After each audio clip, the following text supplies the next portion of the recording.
Ya, kita lanjutkan.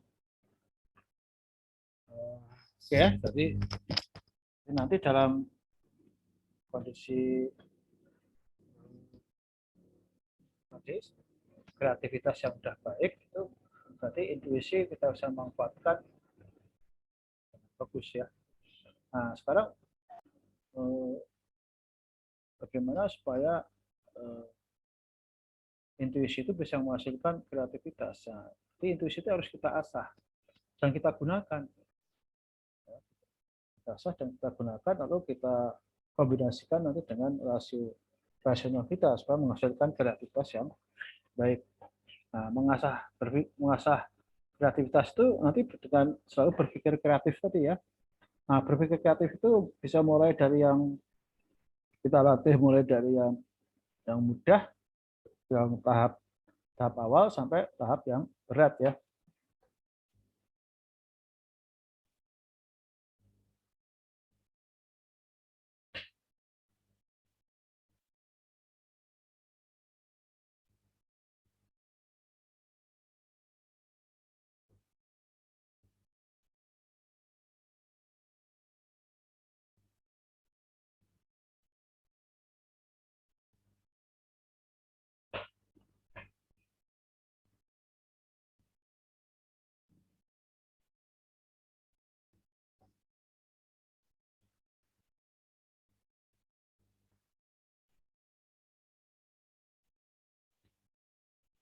Nah, jadi antara tergesa-gesa orang untuk melakukan tindakan yang itu memang sangat intuitif ya. Dengan pertimbangan itu nanti harus dilakukan dengan baik. Karena kalau kita melakukan tindakan tidak berdasarkan pertimbangan dengan baik, ya kemungkinan gagalnya akan besar. Tapi kalau terlalu banyak pertimbangan, ya juga akan terlalu lama kita berpikir, jadi akan terlambat dalam pengambilan keputusan. Jadi komposisinya memang harus tepat. Makanya kita harus bisa mengembangkan intuisi dan rasio itu menjadi satu yang kreatif. Nah, satu yang kreatif ini biasanya akan menjadi satu yang positif. Ya. Nah, orang kreatif itu tidak hanya mengandalkan intuisi, tapi tidak juga hanya mengandalkan rasio atau ilmu pengetahuan, tapi juga menjadi dua-duanya. Nah, menggabungkan dua-duanya itu seperti itu. Nah, contohnya ini, ada pernyataan kita tidak usah buang-buang waktu untuk berpikir. Nah, ini kemauan intuisi ini. Karena orang-orang yang menggunakan rasio ya kita harus berpikir gitu. Nah, yang kita perlukan adalah tindakan nyata. Nah, tindakan nyata yang tidak didasarkan pada pemikiran yang baik ya itu bisa akibatnya fatal. Paling tidak kalau nanti ada dasar pemikirannya, ada informasinya, kalaulah gagal, itu gagalnya tidak akan fatal atau bahkan malah menjadi lebih berhasil dengan penambahan berpikir. Nah, berpikir cepat itu yang penting. Bagaimana kemudian supaya kita kalau kita berpikir tidak berpikir secara lambat karena berpikir itu kadang membutuhkan waktu. Nah, melatih supaya kita berpikir cepat itu disebut berpikir kreatif. Cepat dan berani dijadikan dasar sebagai pengambilan keputusan. Ya. Nah. Jadi pada prinsipnya begini, kenapa kita bisa berani dan cepat untuk pada prinsipnya manusia ini ketika sudah hidup kan dia punya otaknya itu rasionya itu menangkap berbagai macam hal yang ada di sekitarnya ya. Nah, ini juga bisa jadi bahan pertimbangan dalam setiap pengambilan keputusan. Tidak harus menunggu saja informasi yang dari orang lain, tapi dia sendiri juga sudah punya informasi. Nah, intuisi itu menggunakan informasi dia sendiri tadi itu. Maka kalau kita bisa menggunakan informasi yang kita pakai itu kita kemas dalam bentuk pola pikir yang kreatif, nah itu nanti akan cepat kita mengambil keputusan berdasarkan apa yang kita miliki. Lalu nanti ditambah dari yang dimiliki oleh pihak lain atau pertimbangan dari informasi. Nah, itulah yang lebih positif seperti itu. Sehingga pengambilan keputusan yang menggunakan rasio itu tidak terlalu lambat karena dibarengi dengan tindakan kreatif yang berani. Ya, cepat ya kan. Oke ya, jadi itu kira-kira begitu.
Oke ya, jadi itu kenapa kemudian dibutuhkan komposisi antara rasio dengan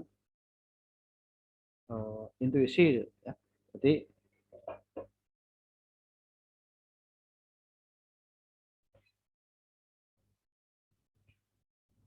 bagaimana kemudian kita cara mengasahnya ya itu sebenarnya kalau cara mengasah kreativitas itu nanti sudah bisa pelajari dalam mata kuliah kewirausahaan atau buku-buku yang membahas mengenai entrepreneurship ya. Karena kewirausahaan entrepreneurship itu menjadi bagian utama dari sifat seorang entrepreneur ya. Nah, kalau saya menganjurkan melatih kreativitas itu dengan cara yang mudah-mudah saja, mulai dari yang bisa kita lakukan, contohnya ini, ketika sudah kuliah seperti sekarang ini, cobalah asah kreativitas saudara. Ketika saudara mendengarkan kuliah atau menerima materi kuliah itu, coba otak saudara yang sudah berisi banyak informasi sebelumnya, sebelum kuliah ini, sudah gunakan untuk menganalisis, menilai apa yang sudah terima dari dosen. Dari saya sekarang ini. Semua informasi ini jangan ditelan mentah-mentah. Kalau saudara mau kreatif itu, saudara dengarkan, saudara lihat, saudara perhatikan, lalu kemudian saudara nilai apakah ada informasi yang belum jelas. Itu yang pertama, belum jelas. Kalau belum jelas, saudara bisa tanyakan. Artinya ini saudara berpikir kreatif karena saudara sudah melakukan melatih otak saudara itu untuk menilai sesuatu itu sudah jelas atau tidak. Itu yang paling mudah begitu. Walaupun ini pertanyaannya masih pertanyaan orang yang tidak tahu atau kurang jelas. Itu pertanyaan paling mudah, paling mendasar. Sehingga kalau tidak jelas ditanyakan. Jangan dikira gampang itu. Saudara perhatikan dalam kuliah kita ini di pertemuan pertama tadi atau pertemuan sebelumnya, jarang sekali ada mahasiswa yang bertanya. Padahal sebetulnya kalau dia mau memperhatikan dengan baik, mau nilai, mungkin banyak yang belum jelas. Tapi tidak ada yang mau bertanya. Kenapa? Nah, seperti tadi. Pertama, mungkin karena nggak berani. Yang kedua, memang males. Dia nggak mau melakukan penilaian. Mana yang jelas, yang jelas. Atau karena memang ketika saudara melakukan kuliah itu nggak serius. Kita ya ala sekedar absen dan sebagainya. Hadir, udah selesai. Karena merasa nggak ada manfaat. Ya, orang seperti ini nggak mungkin kreatif. Orang yang kreatif itu orang yang mempunyai kemauan yang tinggi, perhatian yang baik. Ya, karena dalam kreatif itu dia ingin menciptakan sesuatu yang baru. Nah, melatihnya ya dengan cara seperti itu. Jadi kalau nanti sudah terlatih seperti itu, nanti saudara akan selalu mencari setiap kali saudara menerima sesuatu, saudara selalu menilai benar dan salahnya atau sudah jelas atau tidak. Nah, kemudian yang kedua, kalau saudara sudah mampu lagi, maka saudara nilai apakah informasi itu benar atau salah. Saudara bandingkan dengan informasi yang saudara miliki. Kalau yang saudara miliki itu ternyata informasinya dengan yang baru itu tidak sama. Nah, itu saudara bisa pertanyakan. Mana yang benar? Tanyakan kepada dosennya. Pak, ini saya dapat pengetahuan informasi seperti ini. Menurut pendapat saya seperti ini.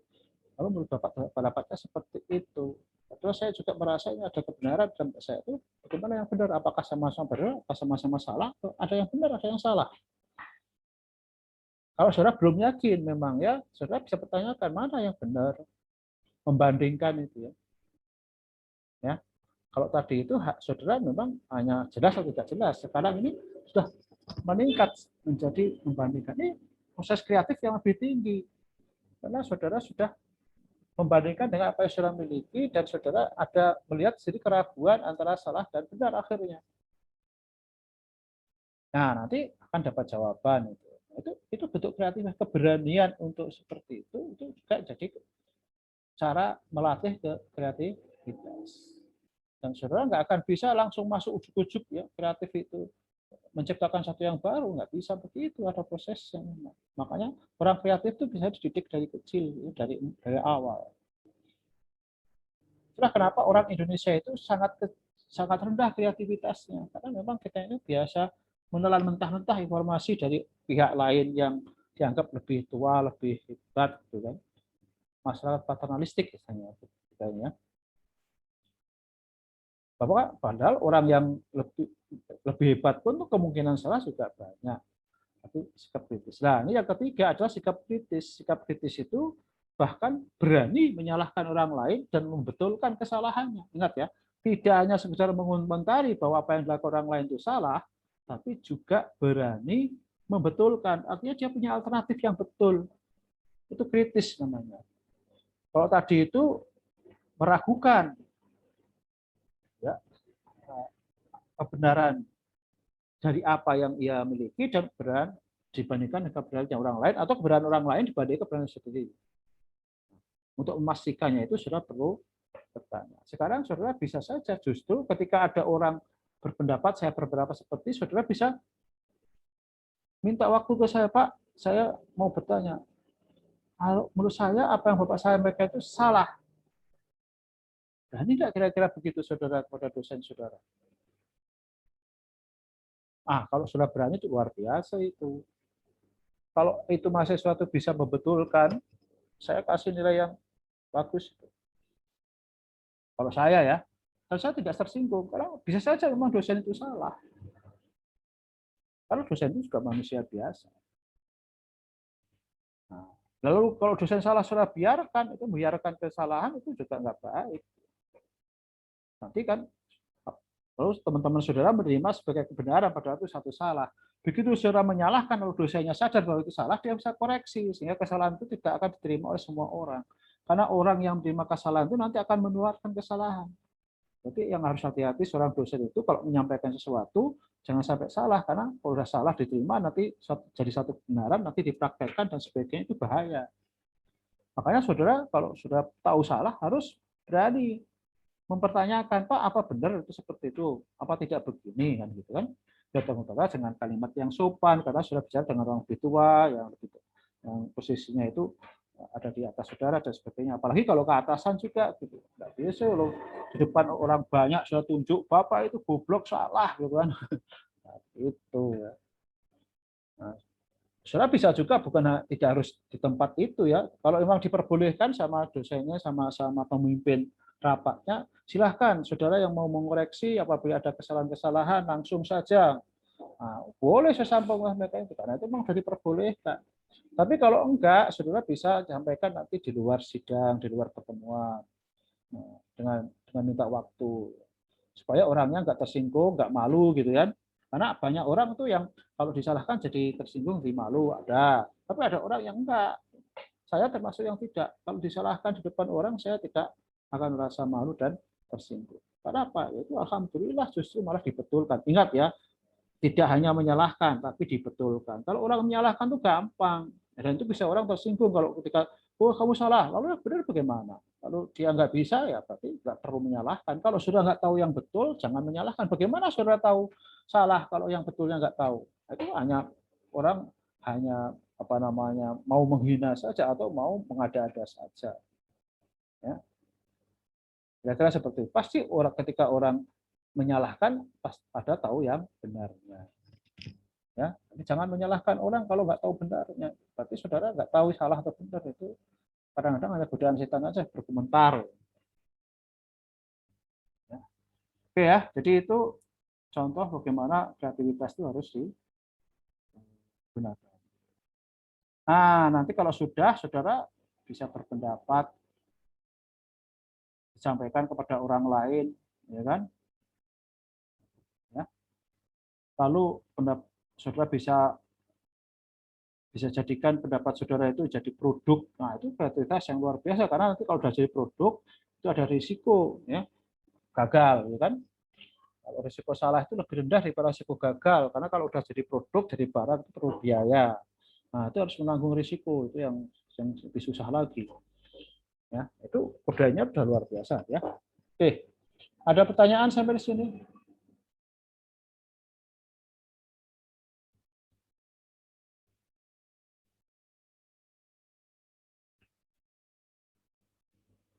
Oke, kalau tidak ada pertanyaan, kita akan lanjutkan. Kita masih punya waktu 30 menit ya. Jadi nanti kalau terputus Zoom-nya nanti masuk lagi ya, padahal kita masih punya banyak waktu. Nah, kita masuk sekarang ke bab yang ke berikutnya yaitu model pengambilan keputusan. Kalau ada yang bertanya ya. Atau ada yang bertanya? Silakan.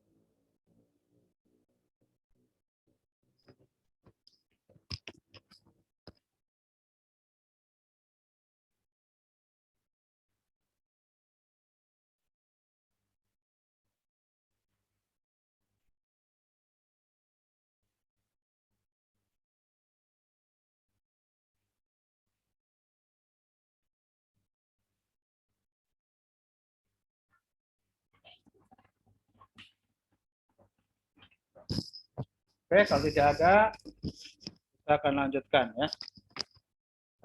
Nah, model pengambilan keputusan. Jadi, seperti yang telah kita bahas tadi, sebetulnya model pengambilan keputusan itu menjadi ciri dari orang yang menggunakan keputusan secara rasional. Jadi perlu saya perhatikan ya, walaupun saya tadi menjelaskan mengenai pengambilan keputusan yang menggunakan intuisi, tapi pengambilan menggunakan intuisi ini tidak bisa dipelajari, ya. Tapi itu semuanya nanti akan saudara boleh melalui pengalaman, ya, intuisi itu ya. Hanya nanti penggunaannya sudah kita jelaskan, ya. Jadi itu. Karena intuisi itu tuh dibangun berdasarkan pengalaman hidup, ya, pengalaman kerja dan sebagainya tergantung. Itulah makanya orang yang menggunakan intuisi itu nanti semakin lama akan semakin baik ya.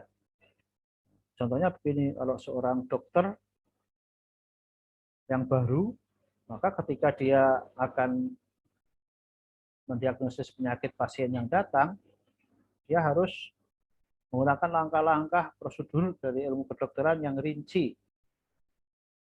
Mulai dari menimbang, mengukur suhu tubuh, memeriksa segala macam hal. Kalau perlu, nanti kalau yakin dia menggunakan pemeriksaan laboratorium dan sebagainya. Sehingga banyak langkah yang harus ditempuh. Kemudian dicoba dengan obat yang paling ringan. Seterusnya itu ada langkah-langkah yang prosedur ya. Seperti itu. Nah, tapi berdasarkan nanti berlalunya waktu semakin lama, maka dokter itu mungkin semakin pengalaman. Sehingga mungkin untuk penyakit yang sama, yang datangnya pasien itu, pada 10 tahun yang kemudian mungkin ketika ada pasien yang dengan penyakit yang sama, maka karena dia sudah terbiasa menghadapi pasien yang seperti itu berkali-kali, berpuluh-puluh kali, beratus-ratus pasien mungkin gitu ya, maka tidak perlu dia harus menggunakan itu, walaupun mungkin secara prosedural masih dipakai, tapi dilakukan dengan sangat cepat. Sehingga seakan-akan prosedur itu dilalui. Padahal sebetulnya enggak, hanya kecepatannya saja. Seperti kalau sudah menggunakan program komputer untuk menghitung, itu sebetulnya sama aja otaknya itu. Seperti manusia juga ada prosedur, ada langkah-langkahnya. Tapi komputer melakukan dengan sangat cepat, sehingga seakan-akan tidak pakai langkah itu. Itu sama juga dokter bisa begitu. Sehingga bahkan ketika pasien itu baru datang masuk tempat praktek dan berjalan menuju meja, dokternya sudah mengambil keputusan di situ. Oh, orang ini sakit TBC. Sehingga begitu datang, duduk dia, Pak, kenapa? Itu dokter sambil menulis resep tuh untuk mengobati dia karena udah tahu sebenarnya penyakitnya apa. Dari apa? Ya dari pengalaman di masa lalu dan melihat sekilas orang itu sudah tahu bahwa itu pasti orang penyakit. Orang yang seperti itu sakit TBC. Nah, itulah hebatnya pengalaman dan naluri tadi itu, ya. Dan dia berani mengatakan itu karena ya sudah berkali-kali tadi. Nah, itulah naluri yang baik itu dibangun seperti itu. Ya, jangan asal-asalan gitu ya. Oh, nggak punya pengalaman, lalu dengan sombong saya sudah punya naluri ya gitu loh. Mungkin hanya orang-orang tertentu yang dapat ilham mungkin dari Tuhan seperti para nabi tanpa pengalaman, tanpa belajar, mungkin karena dapat wahyu langsung. Apakah kita saudara ini sudah seperti itu yang dapat informasi, dapat ilmu langsung dari Allah secara langsung wahyu, wahyu. Nah, kebanyakan kita kan masih harus melalui proses. Proses itu bisa dari belajar teori atau belajar dari pengalaman. Belajar teori ya sudah dari sekolah. Sekarang ini kita sedang belajar teori pengambilan keputusan. Kalau sudah mau belajar pengalaman ya nanti di lapangan nggak usah belajar, sudah akan mengalami sendiri. Dan saudara bisa juga belajar dari pengalaman orang lain. Nah, oke ya, jadi itu. Nah, kenapa saya bahas ini hubungannya dengan ini model pengambilan keputusan nanti ya. Nah, pengambilan keputusan itu bisa kita kelompokkan berdasarkan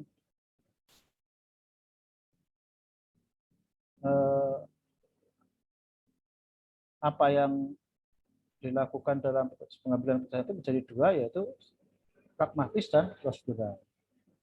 Keputusan pragmatis itu keputusan yang lebih mementingkan hasil daripada proses. Sehingga seringkali menghalalkan cara, artinya caranya boleh apa saja. Yang penting hasilnya bagus, hasilnya tercapai. Tujuannya tercapai. Nah, ini pragmatis namanya ya. Jadi nanti tidak ada model tertentu yang harus diikuti dalam proses pengambilan keputusannya itu. Dia bisa menggunakan cara apa saja. Nah, tapi ada juga pengambilan keputusan yang terikat kepada tujuan hasil dan sekaligus pada caranya. Ya, ini. Ada yang seperti dalam ilmu pengetahuan itu selalu menggunakan prosedural seperti dokter tadi, dokter yang pertama tadi, atau dokter yang berikutnya tadi juga yang pengalaman juga sebetulnya ada prosedurnya, hanya lebih cepat tadi.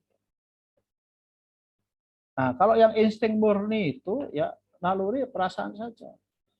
Ketika saudara melihat sesuatu, lalu saudara itu tidak punya informasi untuk menilainya, saudara hanya mengatakan menurut perasaan saya kok itu baik, gitu. Perasaan saja. Ketika saudara disuruh menjelaskan baiknya kenapa, saudara nggak bisa. Nah itu memang murni perasaan atau intuisi. Nah, seperti ketika datangnya saudara lapar, ketika perutnya kosong orang pasti akan lapar. Lapar itu intuisi alamiah gitu. Ada kecenderungan alamiah muncul begitu saja. Makanya hati-hati ketika saudara memilih makanan dalam kondisi lapar, nah itu beda seperti orang yang puasa, makanan apapun jadi enak gitu.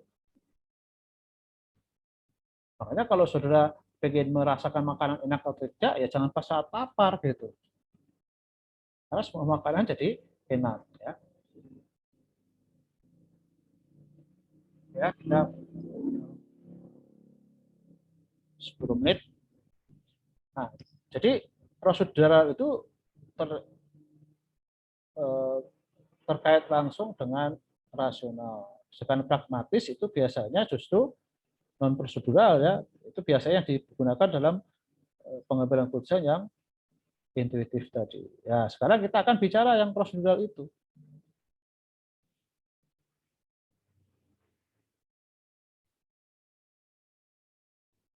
Nah, saudara lihat ini ada tanda-tanda ciri-ciri dari sebuah keputusan apakah pragmatis atau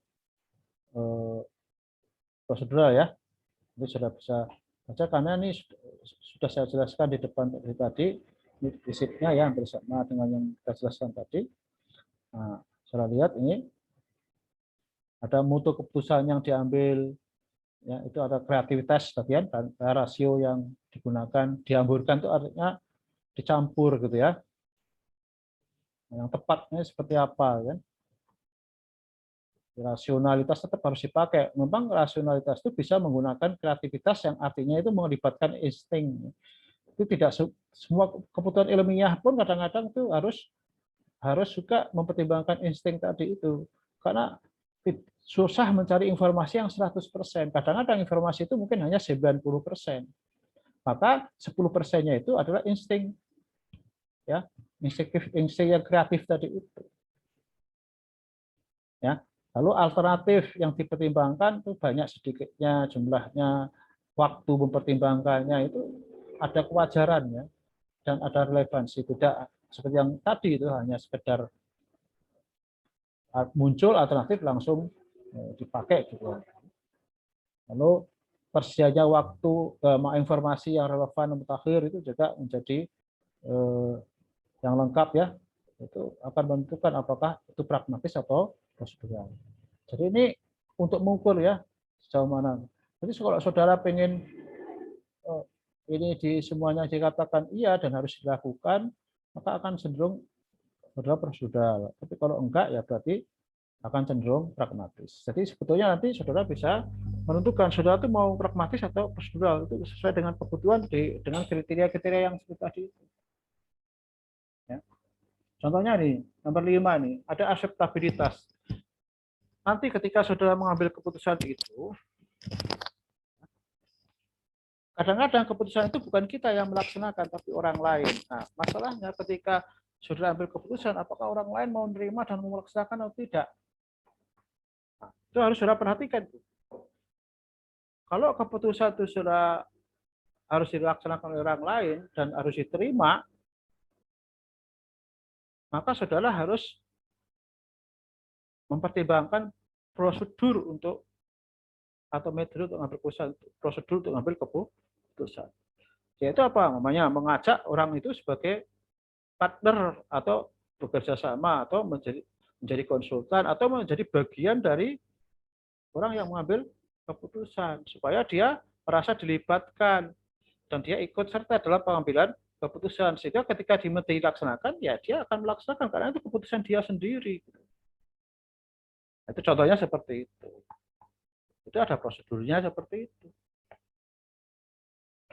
Kalau saudara itu orang yang sangat berkuasa, sehingga apapun yang saudara putuskan itu pasti dilaksanakan oleh orang yang saudara suruh atau saudara bisa laksanakan sendiri, maka saudara bisa saja menggunakan cara pragmatis. Nggak perlu pakai prosedur gitu. Toh nanti akibat dari keputusan itu ya kalau mengalami kesulitan sudah sendiri yang mengalami kesulitan. Saudara nggak akan dihambat orang lain dalam pelaksanaannya karena saudara sendiri yang melaksanakan atau orang itu pasti mau melaksanakan karena pengaruh saudara. Itu boleh aja, boleh. Nah, makanya nanti tinggal deteksi ya. Oke. Itu antara prosedur dan pragmatis. Nah, sekarang kita bicara mengenai teknik ya, teknis. Ya, sebagai materi terakhir kita hari ini adalah ada tadi optimasi, satisfying, mix scanning dan heuristik. Ini adalah berbagai macam metode yang dikembangkan oleh para ahli dikelompokkan menjadi 4 di sini ya. Mulai dari yang termudah dan terbaik ya. Itu adalah yang optimasi. Optimal itu yang terbaik. Optimal itu ketika optimasi itu dari kata optimal. Optimasi itu berarti mengoptimalkan gitu ya. jadi menjadikan yang terbaik. Maka itu biasanya putusan model yang paling mudah digunakan dan paling enak itu ya. Lalu ada model yang satisficing. Satisficing itu model yang tidak bisa mengoptimalkan tapi bisa menggunakan pendekatan tertentu untuk lebih baik. Ya, itu bisa kita gunakan nanti model-model kalau kita menggunakan model kuantitatif mungkin kalau model optimasi itu seperti linear programming kemarin yang sudah bahas di manajemen produksi ya. Itu adalah model optimasi ya, linear programming itu. Satisficing itu bisa kita gunakan nanti model-model yang lain seperti statistik, ekonomi ya kan. Nah, yang tidak memberikan nilai optimalnya, tapi memberikan pertimbangan kepada saudara mengenai hal tertentu. Ya. Contohnya kalau statistik itu kan menggunakan rata-rata ya, nilai tengah. Jadi ketika ada informasi itu sama dia diolah, ya, sehingga menghasilkan nilai tengah tadi. Dan nilai tengah itu akan jadikan sebagai dasar untuk mengambil keputusan, walaupun dia tidak menghasilkan keputusan. Ya, seperti itu. Contohnya kalau saudara mau beli barang, gitu kan, atau menjual barang, kan barang itu nanti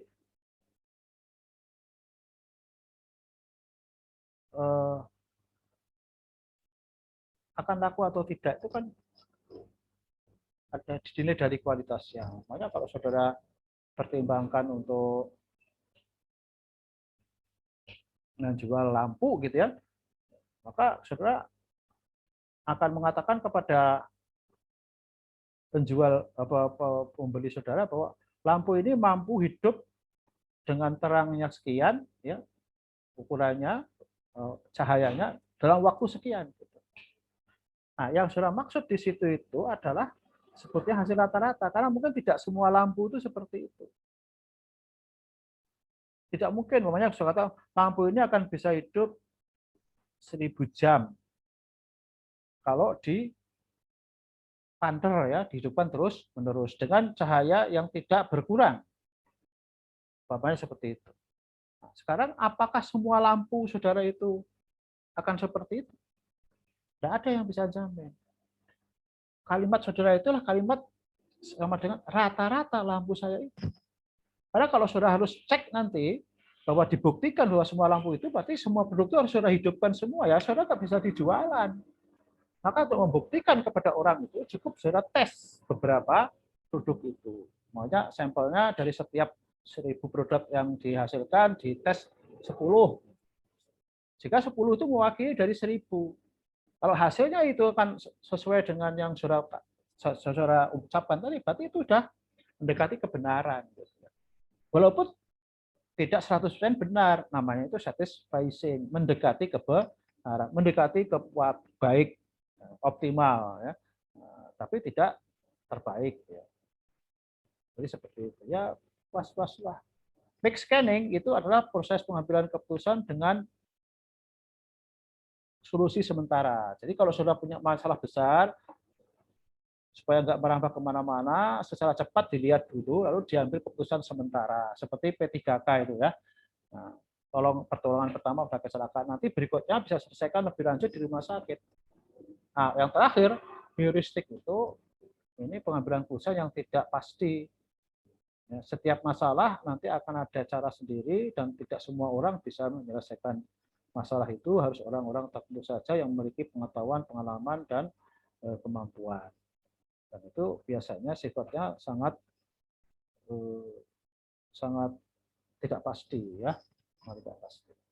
Tapi semakin keempat itu semakin susah memang, masalahnya juga semakin susah diselesaikan biasanya. Nah, kalau bisa semua masalah itu sudah bisa gunakan model optimasi. Kalau bisa, karena itu pasti akan lebih baik hasil. Kalau bisa, ya. Kalau nggak bisa ya turun kedua, ketiga, dan seterusnya. Oke, saya kira itu materi hari ini. Kita karena waktunya tinggal 10 menit, jadi apa namanya